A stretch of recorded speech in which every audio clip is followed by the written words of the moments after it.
Assalamualaikum warahmatullahi wabarakatuh. Kembali lagi dengan Omok Obrolan Moki.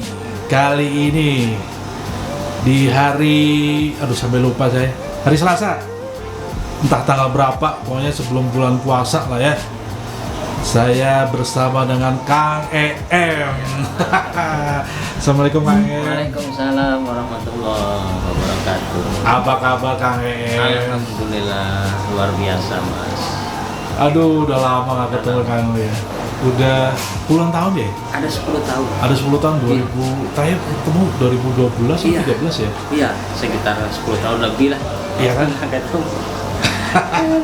Dulu Kang EM ini teman saya di dunia entertainment waktu perjuangan Positive Art.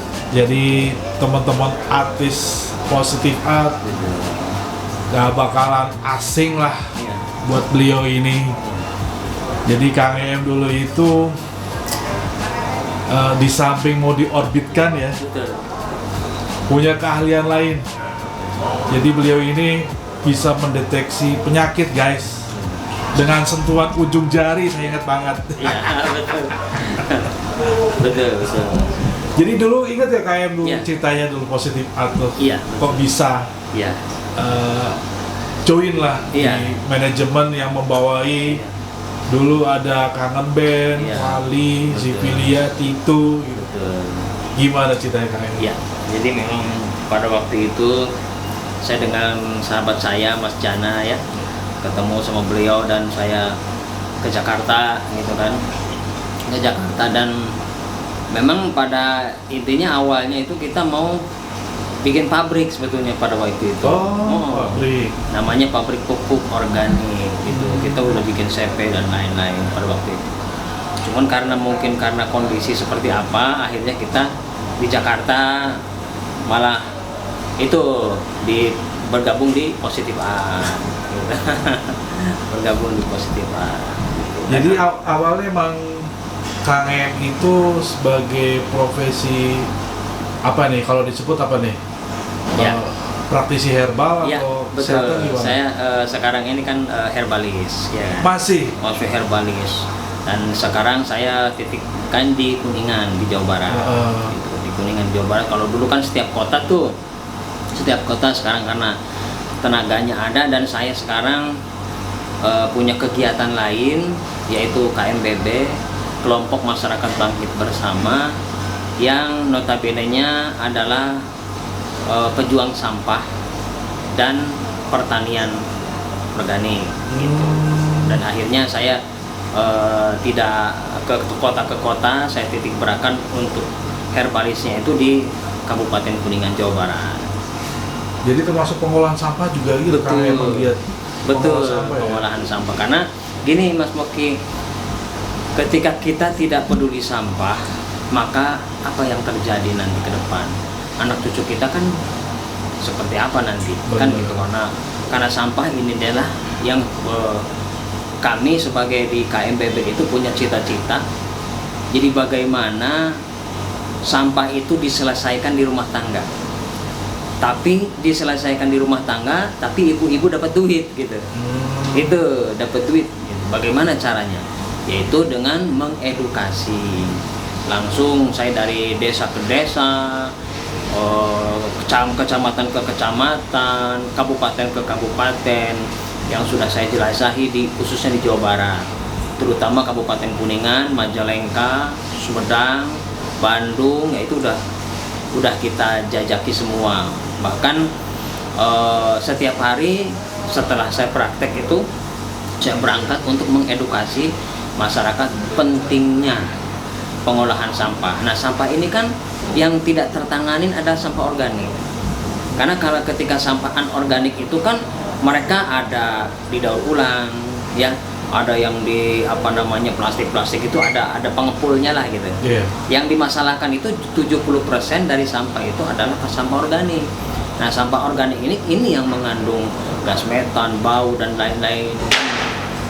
TPA di mana-mana kan. Nah, itu TPA itu bukan berarti sudah menyelesaikan masalah sampah, tapi adanya TPA itu hanya memindahkan dari masyarakat ke TPA. Setelah di TPA kan tidak terurus, gitu, terjadi terkontaminasi estetika, sanitasi, lingkungan dan lain-lain kan tidak harmonis lagi, gitu. Nah, makanya saya mendirikan suatu kelompok, yaitu kelompok masyarakat bangkit bersama atau KMBB. Bisa dilihat di situsnya www.kmbb2m.com. Boleh dicek nanti Boleh. di bawah Siap. deskripsi. Mantap sekali, Siap. Kang EM. Betul, karena sejatinya manusia itu kan begini. Saya berangkat ilmunya itu dari kesehatan, artinya herbalis. Praktisi kesehatan ini kita harus menguasai yang namanya anatomi tubuh dan lain-lain. Sehat itu harus ditunjang tadi dengan lingkungan kan, Ya, benar. dengan lingkungan. Makanya kita tidak terobsesi hanya untuk mengobati pasien, mengobati yang sakit, tapi lingkungan juga harus sehat kan gitu. Terutama juga nanti makanan yang harus sehat kan, seperti tidak mengandung resin dan lain-lain. Makanya saya mencenderungkan ke pertanian organik untuk menopang daripada kesehatan yang akan datang gitu, yang menjamin kesehatan yang akan datang dari pertanian organik itu. Kemudian sampah, nah kemudian obat-obatan sekarang ini kita ajarkan kepada masyarakat bagaimana membuat obat-obatan herbal sendiri kan gitu. Intinya kita kan kaya dengan rempah-rempah yang sangat luar biasa di Indonesia ini. Kenapa kita harus membuat produk orang kan gitu, sedangkan bahan baku di kita ini herbal khususnya di Indonesia ini hampir tidak terjamah gitu, hampir tidak terolah, saking banyaknya mungkin itu seperti itu. Cuman betapa sedihnya karena tidak banyak yang merilik gitu ya. Dan keilmuan untuk ilmu simplisia dan ilmu farmakologi khususnya memang di kita belum begitu familiar, dan mungkin hampir orang tidak berminat seperti itu. Dan akhirnya cenderung mereka ke anorganik gitu kan, ke anorganik, sintetis dan lain-lain.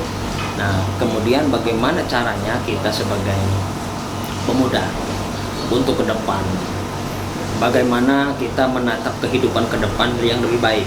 Itu karena setiap zaman itu kan berubah. Benar sekali. Setiap zaman itu berubah pola, semuanya akan berubah. Nah, dari perubahan itu kita kan harus siap. Dulu sebelum ada handphone itu kan seperti apa kita? Nah ya, sekarang sudah ada handphone, orang udah berubah, harus diwajibkan digitalisasi, diwajibkan teknologi, ya kan? Seperti itu. Beda dengan zaman dulu.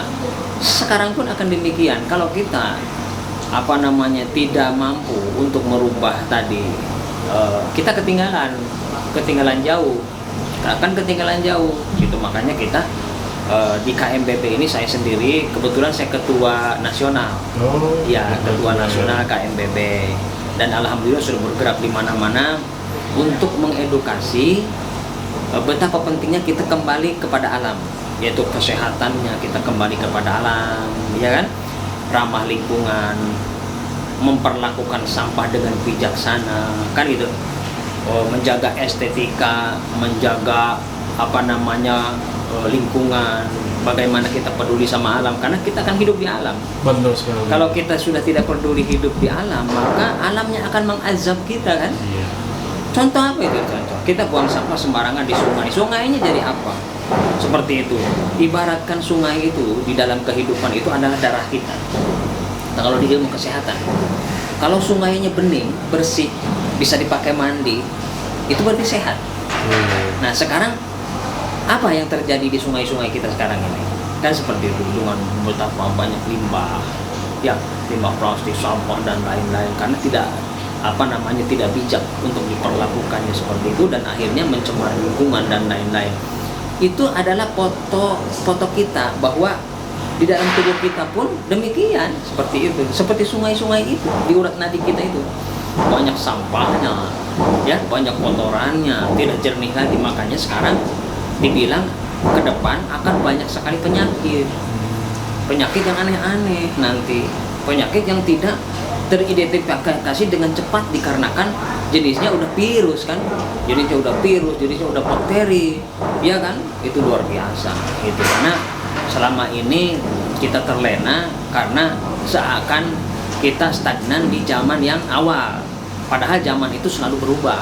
Benar sekali. Nah, itu makanya itu kita harus dari sekarang ini bagaimana untuk menyesuaikan zaman itu, ya kan. Saya punya target bahwa tadi apa yang kita sekarang rasakan ini adalah sesuatu yang istilahnya kita harus wajib metamorfosa lah gitu, wajib. Jadi kita anak-anak muda, remaja, terutama anak-anak mahasiswa, semua harus segera gitu, harus segera berubah bagaimana menyesuaikan zaman. Kalau kita nggak begitu, kita kalah lagi. Dan untuk menjaga kelestarian alam, betul, untuk warisan cucu kita ya. Iya, betul sekali. Oke, dengan edukasi KNBP itu dengan wujud apakah ya? Ya, saya mempersembahkan dengan teknologi. Sebuah teknologi penanggulangan sampah organik dari rumah tangga, tidak ke TPA, selesai. Karena sampah itu harus diurai dari hulu, bukan dari hilir. Tapi kalau dari hilir itu akan berat sekali. Maka ketika kita edukasi kepada masyarakat bahwa sampah itu selesai dari rumah tangga, insya Allah. Dan saya buat alatnya saya buat seperti itu, diberikan ke ibu-ibu rumah tangga seperti itu, dan hasilnya akan luar biasa. Alatnya seperti apa? Alatnya nanti ini Kak. Okay. Nah, ini seperti ini. Nah, ini alatnya ini seperti ember, ya. Ini ember yang dibuat keran seperti ini. Seperti ini kerannya, embernya, ya kan? Yeah. Ini yang saya bilang namanya ember tumpuk, Mas. Ember tumpuk. Nah, kemudian ember satunya kita buat seperti ini. Ini fungsinya lambung untuk oksidasi di dalam, untuk udara ya, untuk mengurai nantinya, untuk mengurai sampah seperti ini. Ini yang saya sengaja saya ciptakan seperti ini. Ini kita lubangin seperti ini, botol yang 1,5 liter seperti itu. Nah, nanti setelah itu ini tutupnya kita lubangin lagi tutupnya. Lalu kita taruh di sini. Nah, kita masukkan seperti ini. Semacam disaring gitu ya. Betul. Nah, nanti Mas, ketika kita ada sampah kita buat ke sini, masukin sampah ya Mas. Nah, kemudian kita semprot. Ini adalah MPS Deko. MPS ini adalah mikroba pengurai sampah. Nah, mikroba pengurai sampah ini untuk menghancurkan sampah. 1 liter MPS dapat menghancurkan sampah organik itu 1 ton sampah organik. 1 liter ini menghasilkan POC-nya sekitar 200 liter. Nah, POC-nya itu oleh masyarakat dibuat seperti ini. POC-nya dibuat pupuk organik seperti ini. Nah, setiap desa akan punya merek sendiri. Itu setiap desa. Kalau saya kan ada 367 desa. Berarti 376 merek. Setiap desa dari hasil sampahnya memiliki POC pupuk organik ini. Nah, pupuk organik inilah yang akan dibeli biasanya kalau di saya, kalau nggak Karang Taruna, BUMDes yang beli, gitu ya, akan memasarkan juga. Jadi di sini mereknya tergantung tadi desanya, di desanya inilah hasilnya dari sampah organik rumah tangga, POC-nya diambil, ininya jadi pupuk organik. Kemudian ininya dapat kompos. Jadi ada 2-3 keuntungan. Seperti itu. Nah, di sini kalau saya bilang, kalau di Sunda namanya barang rujit jadi duit. Gitu. Atau sampah jadi berkah gitu, sampah jadi berkah. Nah ini seperti itu. Nah setelah kita ini tutup seperti ini, 3 hari kemudian itu akan mengalir dan menghasilkan pupuk. Jadi kalau KMBB menyebarkan ember sampah 1 juta ember sampah, misalnya satu untuk di Jawa Barat sendiri, ya berapa sampah yang sudah tertanggulangi langsung dari rumah tangga. Artinya ke depan kalau ini dijadikan perda dan ini dijadikan sesuatu yang diharuskan masyarakat untuk menyelesaikan masalah sampahnya di rumah tangga, maka selesai sudah. Nggak ada TPS. Nggak ada TPS. Nggak ada TPS. Nggak ada bantar gebang. Nggak ada bantar gebang. Selesai semua karena beling sudah ada yang pengepulnya, kan? Plastik sudah ada pengepulnya. Jadi yang ringan-ringan, nah yang organik inilah seperti itu. Nah dari hasil inilah menjadi sebuah penyuplai. Jadi ketika pemerintah kekurangan pupuk, kekurangan apa misalnya, masyarakat bisa bantu mengeluarkan ini. Ini pupuknya buat apa aja, Kang? Ini pupuk bagus sekali karena pada dasarnya MPS itu kan mikrobanya adalah Trichoderma dan Saccharomyces. Ya itu. Jadi Trichoderma dan Saccharomyces ini adalah sebuah mikroba yang dapat mengurai, menjadikan vitamin nutrisi seperti nitrat, nitrogen, kalsium, magnesium dan lain-lain. Bahkan lengkap ada 75 yang dibutuhkan oleh tumbuhan. Makanya ketika sampah diolah oleh Trichoderma dan Saccharomyces yang saya bilang MPS, mikroba pengurai sampah. Jadi kalau di sana disebutnya mikroba megalithicum. Gitu, karena mikroba ini tadi bisa mengurai sampah. Nah, setelah terjadi pupuk ini akan bagus sekali seperti tanaman padi. Tanaman padi kalau sudah pakai ini tidak ada hama. Kemudian rendemennya bisa 76 1 kintal. Itu rendemennya itu luar biasa. Untuk kentang, untuk dan lain-lain, sayuran dan lain bisa. Dan akan menjadi sehat gitu. Karena apa? Karena organik gitu. Nah, disitulah. Jadi sampahnya kita hilang dari masyarakat, tidak ada TPS, tidak ada TPA, itu kan. Kemudian masyarakat punya pupuk organik, diaplikasikan oleh petani, petani makmur, lingkungan sehat.